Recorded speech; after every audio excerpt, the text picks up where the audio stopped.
आजकल हम आत्मज्ञान से संबंधित प्रश्नों पर चर्चा कर रहे हैं। मैं प्रयास कर रहा हूं कि उन प्रश्नों का यथासंभव उत्तर दे सकूं। आज का भाग हम जिस प्रश्न से शुरू कर रहे हैं वो आशुतोष ने भेजा है।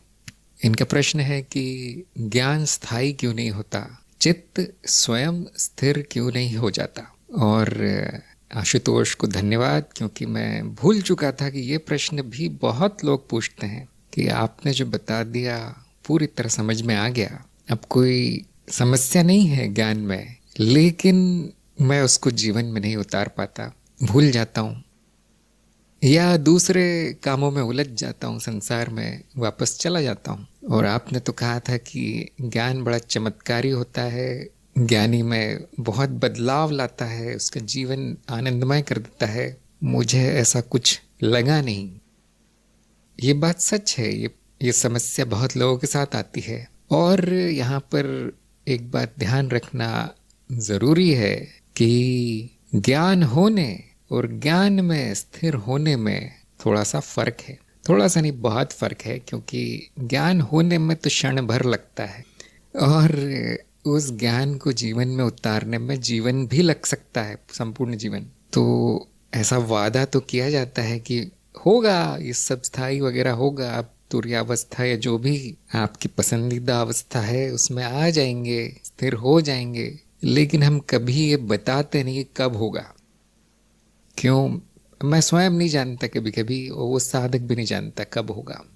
इसीलिए ज्ञान मार्ग में हमने एक साधना जोड़ दी है। वैसे तो है नहीं कोई साधना वहाँ, ज्ञान ही अंतिम है, अंतिम लक्ष्य ज्ञान है। किंतु ये व्यवहारिक समस्याओं को देखते हुए हमने साधना दे दी है, उसको हम कहते हैं साक्षी भाव की साधना। और जो ज्ञान दीक्षा कार्यक्रम करते हैं उनको ऐसे हाथ पकड़ के वो करवाई जाती कुछ महीनों तक, और फिर कहा जाता है आजीवन करो।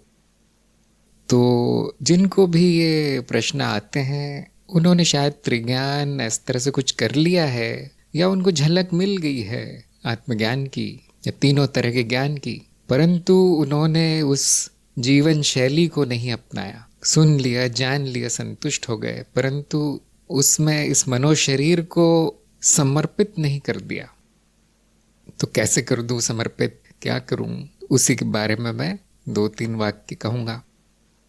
मान लीजिए आप पुरुष हैं, जैसे स्त्री पुरुष उदाहरण के लिए, और आपके मन में कहीं से धारणा आ गई है कि मैं स्त्री हूँ। आपको एक व्यक्ति मिलता है जिसको आप अपना गुरु कहते हैं या आदर्श मानते हैं। वो आपको समझाता है, एक दिन बिठा के दिखाता है कि देखो भाई, आपके मन में जो ये धारणा थी कि मैं स्त्री हूँ वो गलत है, आप पुरुष हैं। तो बहुत आसान है उसका प्रमाण लाना भी, क्योंकि आप ही हैं वो, और आप जान जाते हैं कि मैं पुरुष हूँ। अब आपको आजीवन पुरुष के रूप में रहने के लिए कौन सी साधना करनी पड़ेगी, कितना प्रयास करना पड़ेगा?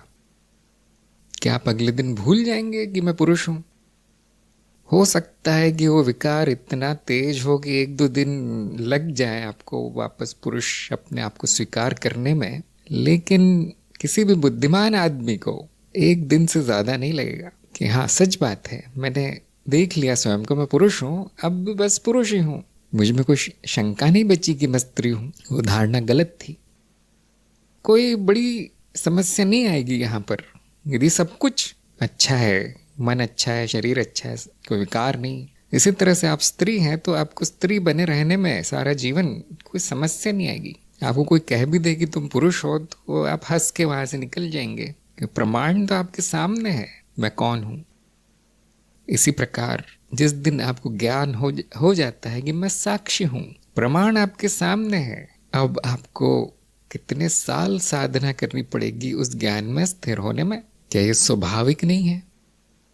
जहाँ तक मेरी जानकारी है, अधिकतर मामलों में कोई परेशानी नहीं होती, वो स्थिर हो जाते हैं सभी साधक।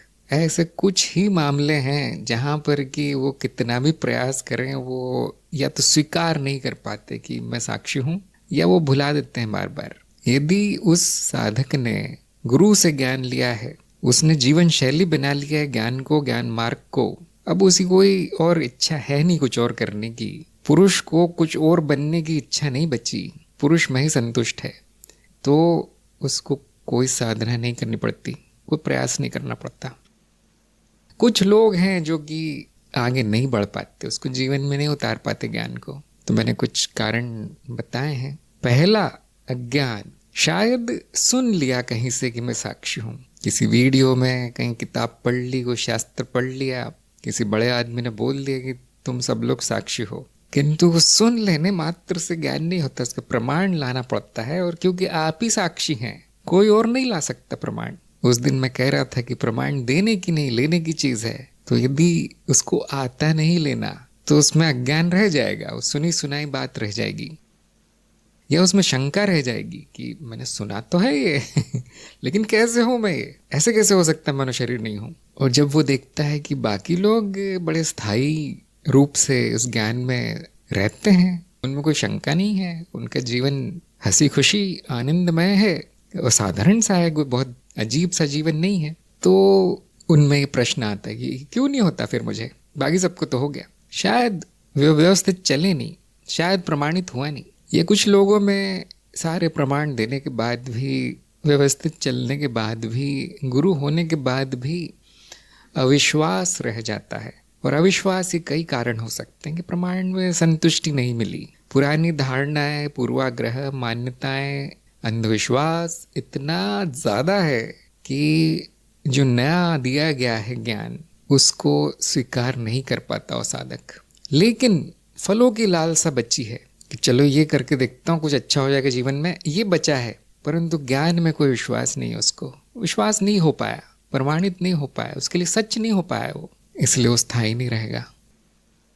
कुछ लोग अंधविश्वास कर लेते हैं कि अरे गुरु ने कह दिया, अब तो मैं साक्षी हूँ, हर किताब में लिखा है कि तुम साक्षी हो, तो अब साक्षी ही हूँ मैं, तुम ब्रह्म हो, अब तो ब्रह्म ही हूँ। अब वो कभी कोशिश नहीं करते जानने की, क्यों, क्या प्रमाण है इसका, कैसे सिद्ध होता है। उनमें शायद इतनी बुद्धि नहीं होती है, उनमें कोई रुचि नहीं होती, योग्यता नहीं होती, तो बस अंधविश्वास कर लेते हैं। वो अंधविश्वास जो कर लेगा, उस ज्ञान की तो दूर की बात है, ज्ञान स्थायी होना भी दूर की बात है, उसको और विकार आ जाएंगे मन में, उसकी दुर्गति होगी, प्रगति नहीं। अंधविश्वासी की कोई प्रगति नहीं होती। कैसे पता चलेगा कि अविश्वास है, अंधविश्वास है, शंका है? गुरु जान जाता है, गुरु के सामने मुंह खोलते ही गुरु जान जाता है क्या हुआ यहाँ। तो ऐसा अक्सर उन लोगों के साथ होता है जिनके कोई गुरु नहीं है, या जो गुरु से थोड़ी दूरी बनाए रखते हैं, कहीं गुरु को बुरा न लगे कि मैं विफल रहा, या गुरु जी डांट न दे मुझे कि कोई ज्ञान हुआ नहीं तुमको, तो वो ऐसे खुल के बात नहीं कर पाते, अपनी समस्या रख नहीं पाते, या है ही नहीं गुरु, तो उनके जीवन में नहीं उतरेगा वो ज्ञान। ऐसा तभी होगा जब उन्होंने मार्ग अपनाया नहीं है, या उनको पता ही नहीं कि ऐसा कोई मार्ग भी होता है, ज्ञान मार्ग। उनको लगता है कोई जादू टोना है, कल से मेरा जीवन एकदम सही हो जाएगा अगर मैंने मान लिया कि मैं साक्षी हूँ। ज्ञान मार्ग में मानना नहीं है, जानना है। हो सकता है उनका वो लक्ष्य ही ना हो जानना, लक्ष्य हो सुखी रहना, संपन्नता, समृद्धि, सिद्धि, रिद्धि, ये सब लक्ष्य हो उनके, ज्ञान लक्ष्य ना हो। तो जिनका ज्ञान लक्ष्य नहीं है, उनको ज्ञान नहीं होगा, वो उन्हीं चीज़ों के पीछे भागेंगे जो उनका लक्ष्य है, फिर ज्ञान स्थायी होने की कोई संभावना नहीं है।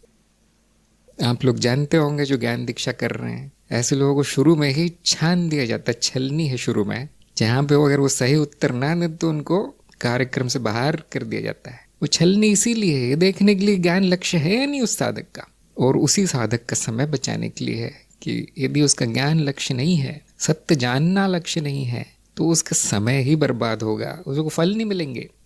तो हमने प्रयास किया है कि ऐसे लोगों का समय न बर्बाद हो और मेरा भी बर्बाद ना हो समय। वो 6 महीने हो जाते हैं, मुझे ज्ञान नहीं हुआ, ऊपर से रिपोर्ट आती है, तो ये बड़ी समस्या है, क्योंकि दोनों का समय नष्ट हो गया। यहाँ पता चलता है उसको ज्ञान व्यान नहीं चाहिए था, उसमें वो साधक के गुण विकसित नहीं थे। इसीलिए गुरु की शरण में व्यवस्थित चलना बहुत ज़रूरी है यदि आप फल चाहते हैं। तो यदि आपकी शौकिया है कि मैं जानना चाहता हूँ मैं क्या हूँ, ऐसे लोग क्या बोलते हैं इस बारे में, ऐसे इस किताब में क्या लिखा है, उस ज्ञानी ने क्या बोला है, क्या दर्शन है, क्या फिलॉसफी है, ये सब जानना है मुझे, ठीक है जान लो। फलों की अपेक्षा मत करो, फिर कोई उम्मीद मत रखो कि कुछ होगा। जैसे जाना है, जैसे सुना है, वैसे भुला भी दोगे। जहाँ तक मेरा छोटा सा अनुभव हुआ है शिक्षा के देने के दौरान, सबको सिखाने के दौरान, मैंने ये सारी समस्याएं देखी है साधकों में, मेरा स्वयं का अनुभव है। और इसके अलावा यदि ये सब नहीं है तो बड़ी स्वाभाविक सी चीज़ें होती है, स्वाभाविक कारण होते हैं जिसके कारण ज्ञान स्थायी नहीं हो पाता, या हम कहते हैं साक्षी भाव में आ नहीं पाते। उसके सबसे बड़ा कारण अशुद्धियाँ हैं। ये अशुद्धियाँ क्या है अपने आप में बड़ा विषय है, परंतु चित्त में दोष होना, चित्त की कार्रवाई में, चित्त की कार्य प्रणाली में दोष आ जाना अशुद्धियाँ कहलाता है ज्ञान मार्ग में, कि वो वैसा नहीं है जैसा कि उसको होना चाहिए, स्वस्थ नहीं है, अशुद्ध है। ये भी गुरु के साथ बैठकर ही पता चलता है और लंबे समय तक रहने से पता चलता है। ऐसा नहीं कि साल में एक नमस्कार भेज दिया टेलीग्राम में तो अशुद्धियाँ समाप्त होंगी, नहीं, ऐसा नहीं है। गुरु को व्यक्तिगत रूप से जानना पड़ता है शिष्य को। अब हर गुरु तो ऐसा चमत्कारी गुरु नहीं होगा कि बैठे बैठे आंख बंद करेगा जान जाएगा। कभी होगा, सिर्फ देख कर ही पता चल जाता है क्या अशुद्धियाँ हैं। अशुद्धियाँ होना बुरी बात नहीं है, वैसे तो बुरी है, किंतु शर्म की बात नहीं है, क्योंकि सभी में होती है। कोई ऐसा दूध का धुला हुआ हंस की तरह शुद्ध कलयुग में पाया नहीं जाता, ये हम स्वीकार कर लेते हैं। तो हम उतनी ही अशुद्धियाँ दूर करवाते हैं जो कि ज्ञान स्थायी होने में या ज्ञान होने में सहायक है। बाकी हम साधक पे छोड़ देते हैं कि भाई आपकी इच्छा है, बाकी जो जितनी शुद्धि करनी है कर लो। दूसरा महत्वपूर्ण कारण है दमित इच्छाएं, कि ज्ञान तो हो गया, हाँ सब कुछ हो गया, मार्ग पर भी है, परंतु कुछ इच्छाएं हैं जिनको वो व्यक्ति छोड़ नहीं पाता। शुरू में लगता था कि ज्ञान ही लक्ष्य है, लेकिन ज्ञान होने के बाद फिर क्या लक्ष्य है? कोई लक्ष्य नहीं है। तो जो पुरानी इच्छाएं वो वापस आती हैं। और मेरा मानना ये है कि ये भी स्वाभाविक है, प्राकृतिक है, इसमें शर्म की बात नहीं है। आने दो, आती है तो इस मनुष्य में ये सब तो रहेगा।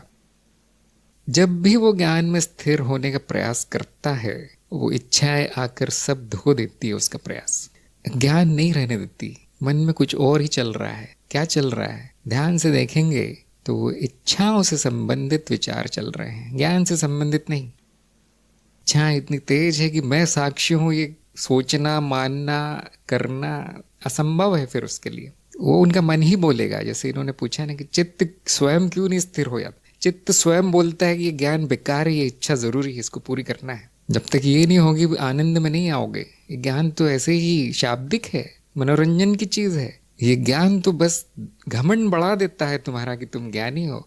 असली चीज तो इच्छाएं पूरी करना है, आगे बढ़ना है जीवन में तुम्हें। ऐसे चित्त स्वयं भ्रमित करता है, बहुत लोगों में होता है। ये भी गुरु पर निर्भर है कि गुरु क्या उपाय करता है। इसमें सबके लिए एक उपाय नहीं है, सबके लिए अलग अलग उपाय दिए जाते हैं। निर्भर करता है कि उनकी इच्छाएं क्या है, वो स्त्री है या पुरुष है, उसकी सामाजिक स्थिति क्या है, क्या वो कर भी सकता है वो पूरा, या इच्छाएं क्या है। कहीं ऐसी तो नहीं है कि समस्या खड़ी कर दे वो इच्छा पूरी करने जाए तो हम। तो ये भी अगर साधक खुद ना करे, खुद की बुद्धि ना चलाए यहाँ, तो अच्छा होगा। लेकिन ये बात तो तय है कि अशुद्धियाँ या दमित इच्छाएं होने पे काफी वर्ष निकल जाएंगे साक्षी भाव में स्थित होने के लिए। ये कड़वा सच है, सबको स्वीकार करना चाहिए। वो लग जाना चाहिए फिर अशुद्धियों के पीछे या दमित इच्छाओं के पीछे। अगर आपका गुरु कहता है कि ये काम मेरा नहीं है, मेरा काम था आत्मज्ञान देना, मैं थोड़ा बड़ा गुरु हूँ, किसी और के पास जाओ, योग कर लो, तुम जाओ, अशुद्धि ठीक हो जाएंगी, तंत्र कर लो, इच्छाएं पूरी हो जाएंगी, तो फिर साधक को उसको आदेश मान के चले जाना है। कोई दूसरा मार्ग चुन लेना है जो कि साक्षी भाव लाने में सहायक होगा।